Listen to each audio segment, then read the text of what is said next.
I said hey. Ho. I said hey. You a hoe. Hello, Cinema Peeps. Hello, hello, hello. Happy Tuesday. Yes, happy Tuesday. I guess technically when this episode comes out, it will be the Tuesday after Halloween. Mm-hmm. So hope everyone had a happy Halloween. Hecka yeah. Everyone was safe and good. Mm-hmm. Got treats and not tricks. Yes. Unless they were like good tricks, not nasty tricks. What are good tricks? You know, trick or treat, give me something good to eat, but it's like, I just want the good thing to eat, you know?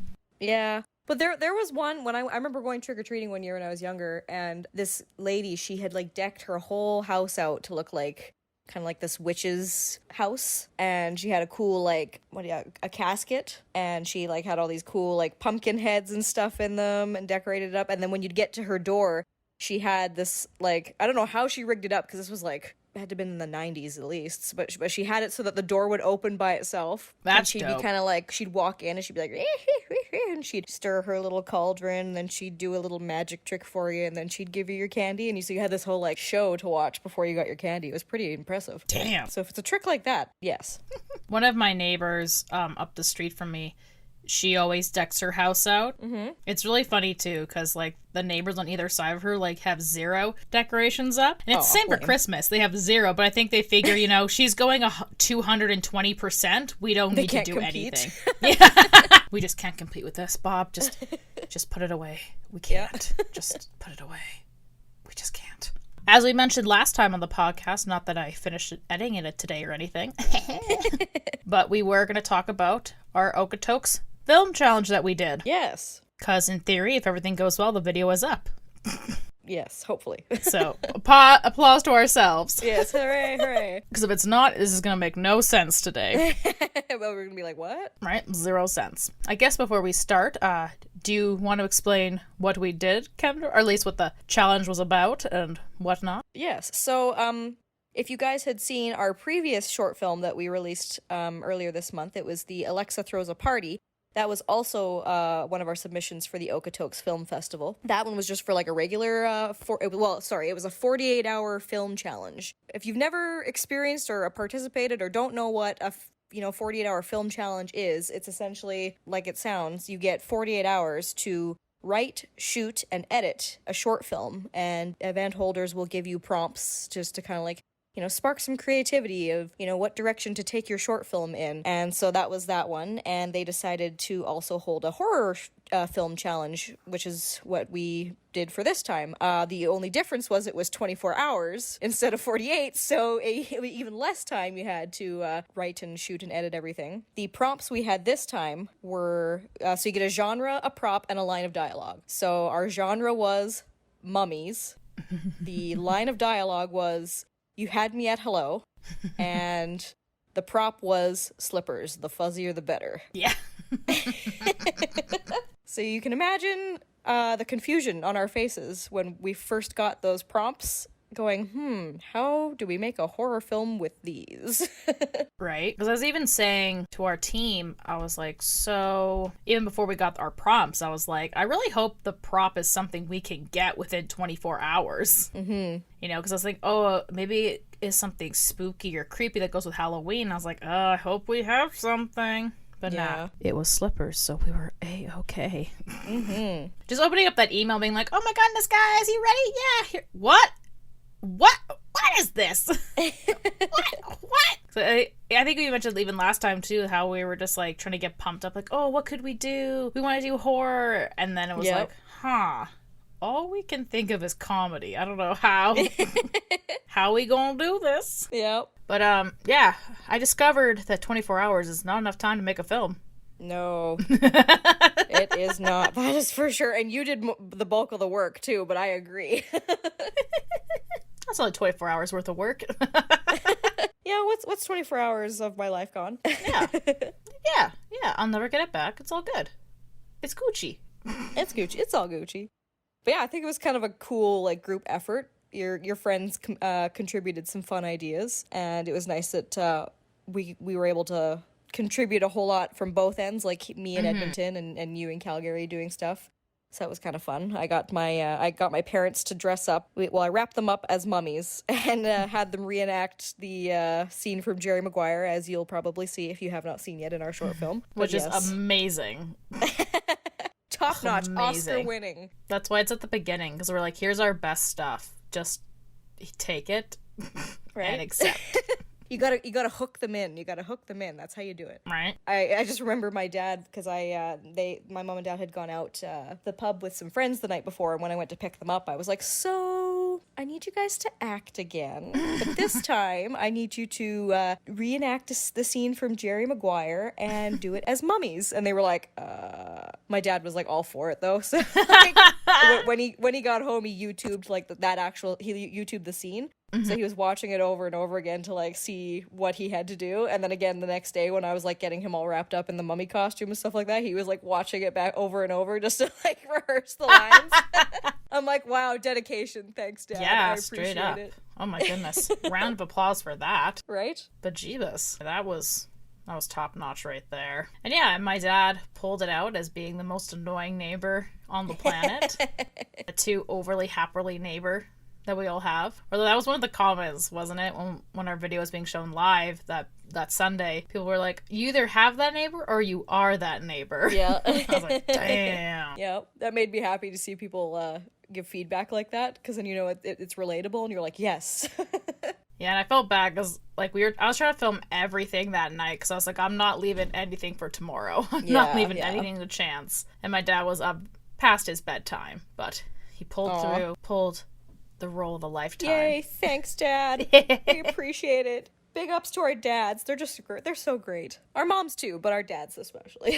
For this short film, for sure. Thank you, parents. Mm-hmm. But yes, thank you. We appreciate you. We love you. Thank you for continuing to support us. Yes. Now and always. But anyway.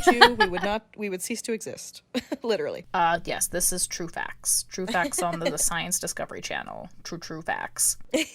Anyway, yeah, so then with our prompts and dialogue, we had to somehow create our short film. It had to be between 3 to 5 minutes. And I'm not gonna lie, I was stressing by the end because I was like, I don't think we're reaching 3 minutes, Kendra. And you're like, nah, we got this. I was like, I don't know. I was like, just milk it as long as you can. I know. I did a lot of things that I feel a little shame for. Try to like make sure the time was enough. I was like, I would never do this normally.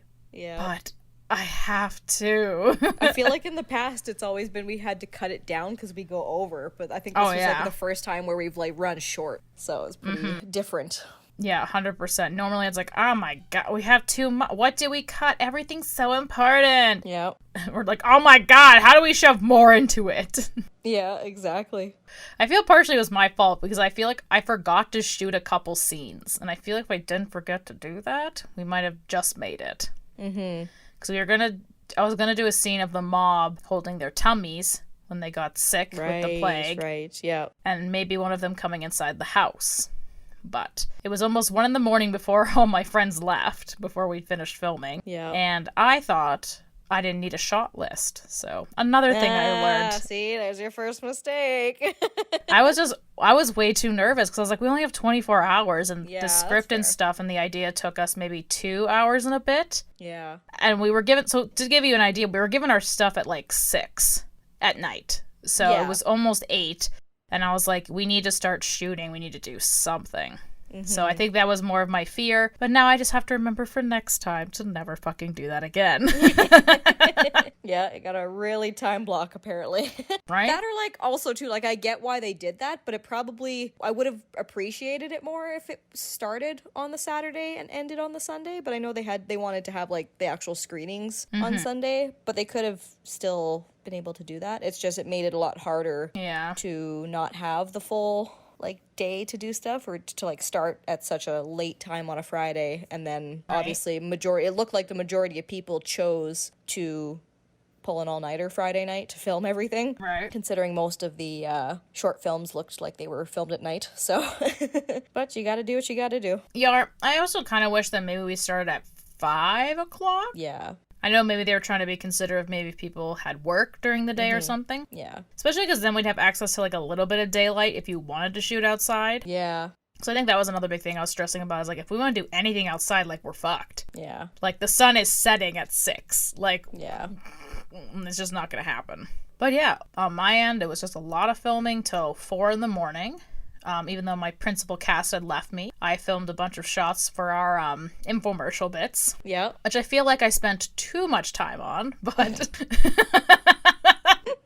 I was just like, I need the perfect shot. I'll be honest though, like, because you gave me the responsibility of having to edit those commercials together, the fact that you had more gave me like more to work with, even though I didn't really use a whole lot. It kind of gave me more of an idea of like what I could put together for the commercial, so I think it was a good decision. Did you hear all my dialogue? A little bit. Did you hear me talking myself into madness? Yes.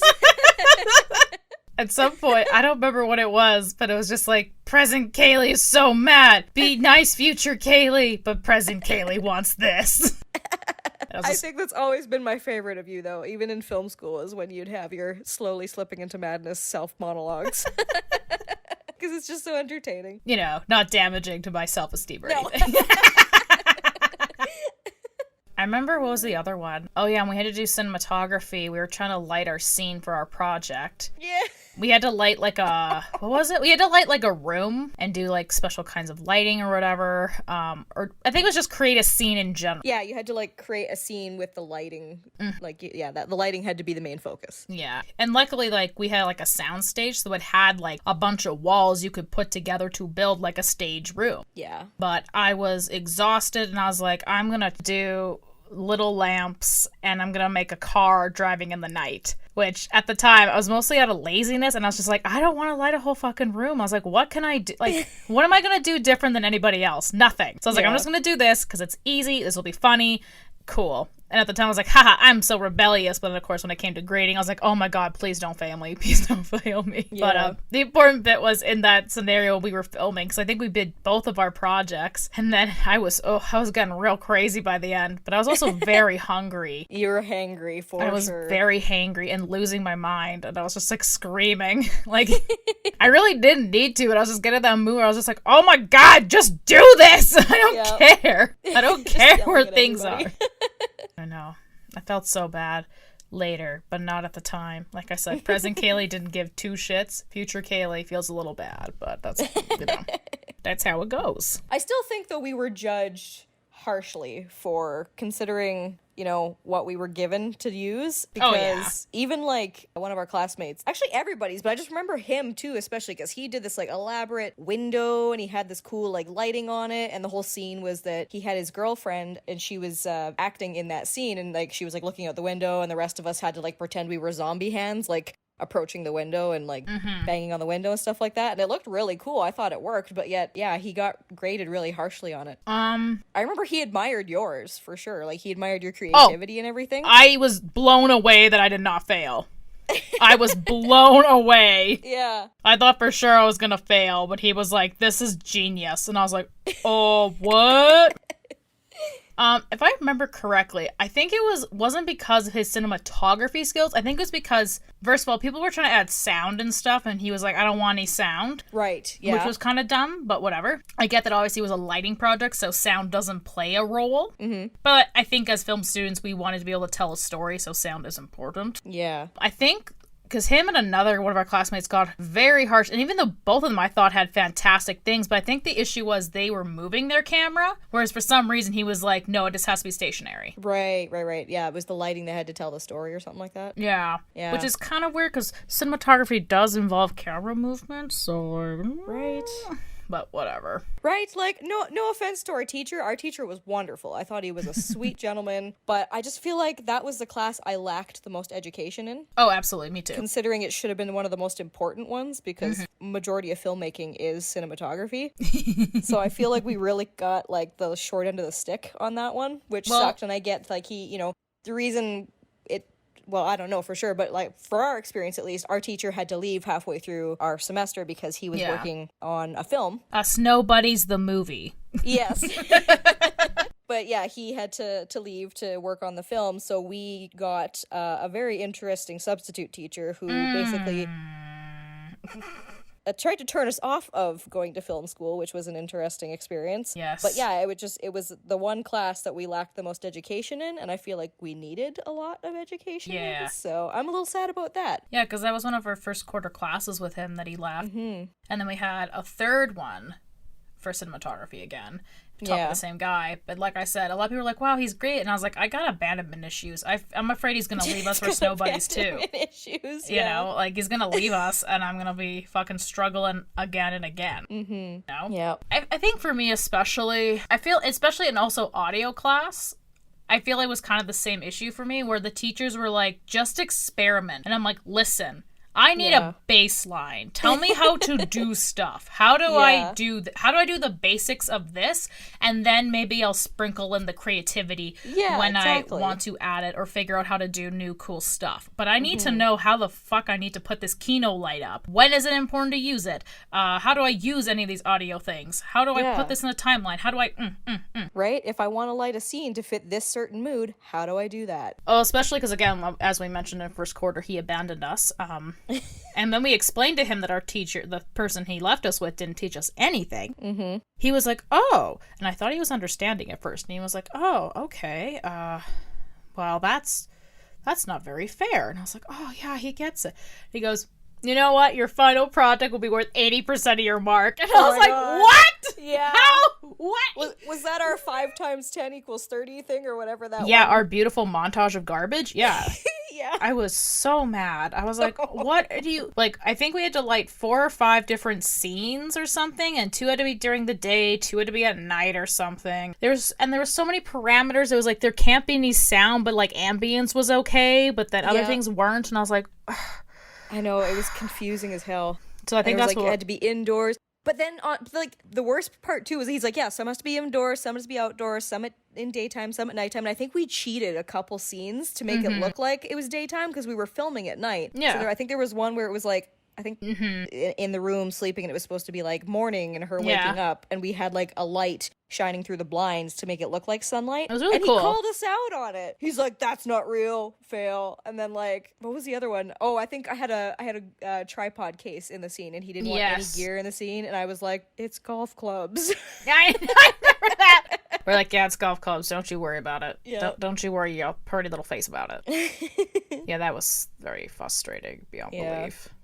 And that's why I had abandonment issues and a lot of issues with cinematography, and still do. Yeah, we've had to basically DIY cinematography. Pretty much. Actually, it was really funny because when I was talking to Kendra after the fact, I was like, man, I really hope she likes it. And then when she watched it at the with the live stream that they did, where they showed not only ours but everybody's. Yeah. I was like, man, like I really hope you like it. I'm really sorry. I wish I could have done more. And you're like, wow, this is really fucking good. Your lighting's really good. I forgot to tell you. The only light source we used was that little, like, pocket light you gave me for Christmas. Really? Yeah, that's all we used. Damn. We had it on my monopod so we could, like, move it around. Yeah. And then, again, another weird thing, because it's something I don't consider for our short films very much, because we don't really have the equipment, was to do good audio. Yeah. And so my friend who does live streaming was like, I could bring my mic over with the arm. We could just plug it into your laptop. And I was like, okay.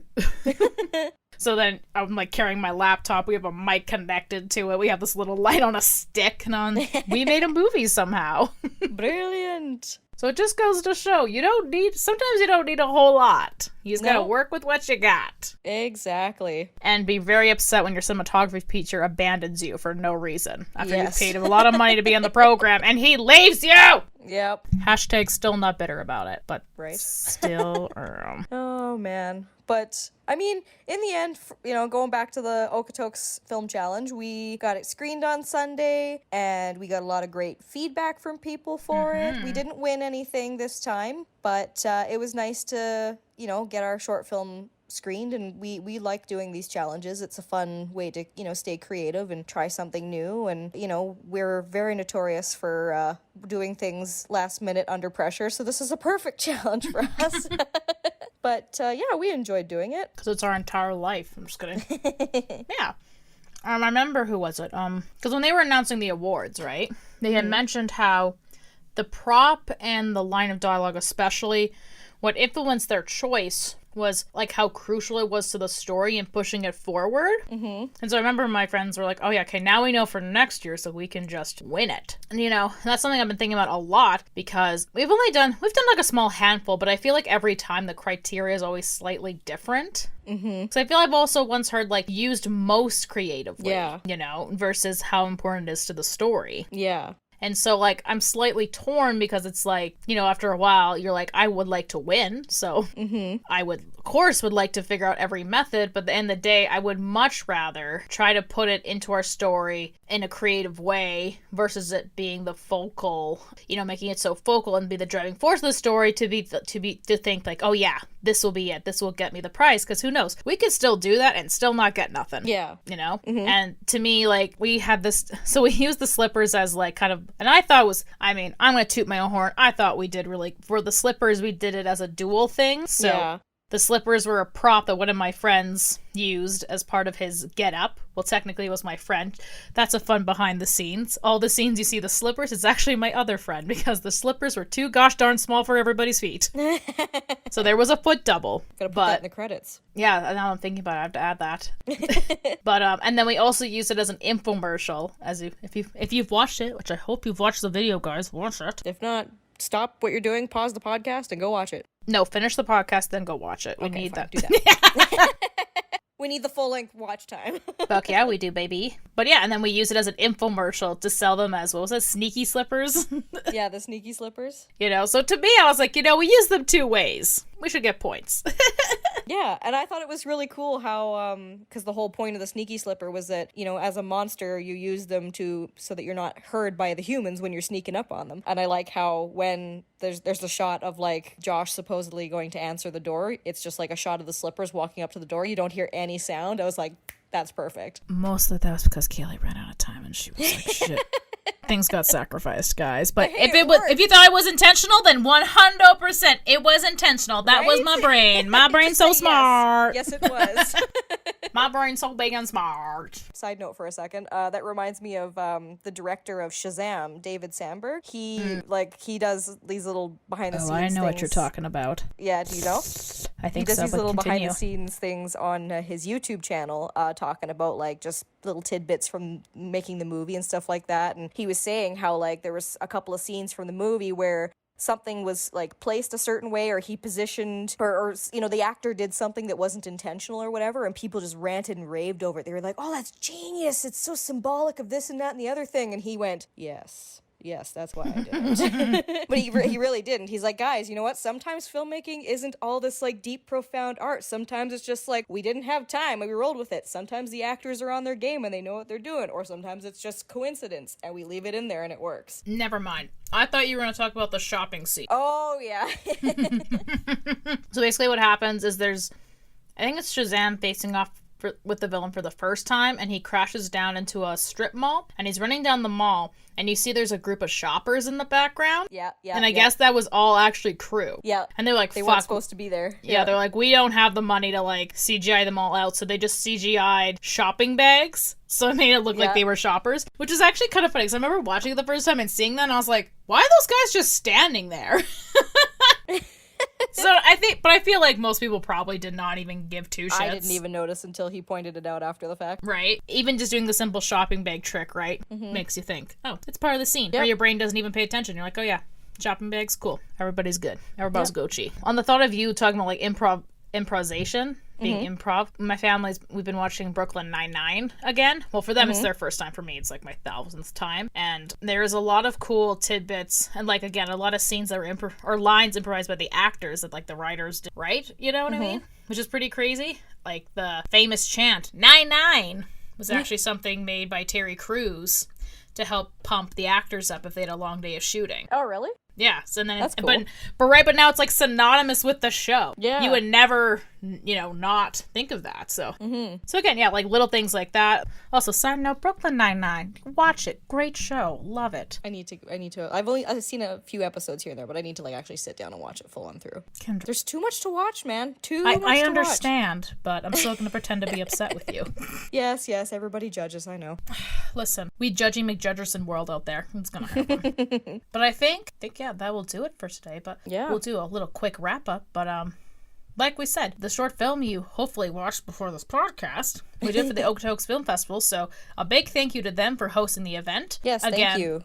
It was their first time. I think the 24-hour horror challenge is the first time they've done it this ever. So that was very cool. Yeah. And for 24 hours. Mm-hmm. And again, during quarantine, so again, everything was live streamed, and I thought the stream went relatively, really well. So yeah, kudos to all of them. Thank you very much, and hopefully we can compete again next year. Yeah, congratulations to everybody else who submitted a film, and to those who won. Everybody did really, really well. I was impressed by a couple of the short films there. There was some real creativity. Heck yeah. But as always, guys, have a happy Tuesday. Mm-hmm. Consume all the content. Watch all the content. Yep. Be kind. Don't be dumb. Hope you had a happy Halloween. And we will see you next Tuesday. Bye-bye. Bye. Monkey. And slap. We're going to wrap this up. We're going to play Dead by Daylight. Woo! Woot woot.